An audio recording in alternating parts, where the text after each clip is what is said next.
I'm a special one. Decide I was right. Hello and welcome back to OmniFit TV. This is Jerome Stormer speaking, and tonight's video is about the FIFA Arab Cup. The trophy was just revealed earlier this morning, and I have to say, I really like the design. It looks sleek, smooth. It's very similar to the World Cup, except it has the Arab countries on top of it, and it looks a lot better than I think any of us expected. Now, on to the more pressing matter at hand. Are the countries involved going to take this seriously?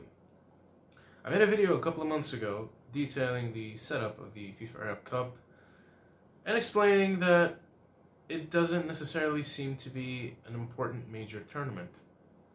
At this time of year we usually see the FIFA Confederations Cup take place, but now with the Arab Cup it's taken kind of a detour. Here's the thing.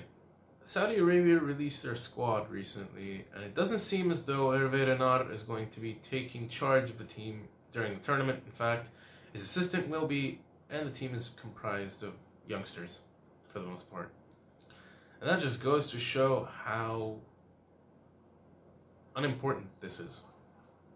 A big side like Saudi Arabia should usually go all guns blazing into something like this. Now, granted, I don't know how the other teams are going to go into it, but I still doubt that they're going to give it as much importance as Qatar or FIFA are. And that being said, I think it's logical not to.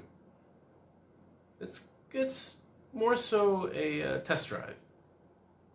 And the Confederations Cup is usually a test drive as well, because, you know, it's a repackaged and simplified version of the World Cup. It's more so a DLC, if I may.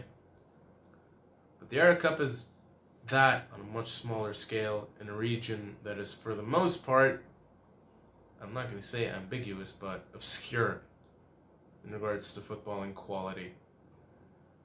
Now, in my opinion, they should have just held the Confederations Cup, but the Arab Cup is a chance to revive a dead tournament that had once taken place before. And yeah, it was actually a tournament a long time ago. And if they manage to actually revive it and keep it going, turn it into something you know, monumental in a sense, because it's not going to rival any continental trophy, but to an extent it could somehow come close to that, you know? But at the same time, you still have the World Cup qualifiers that aren't over yet, continuing after the tournament. It's just weird to me, like it really is. With the schedule already extremely crunched up and folded in on itself, we get this. Now, I don't even know if we're going to get another edition of this tournament. This is getting ahead of myself. But I think that this was generally just put together for the sake of Qatar actually putting together the World Cup. And I think it was just their way to test the stadiums. I think it was just an idea that was just thrown out. I keep saying that a lot.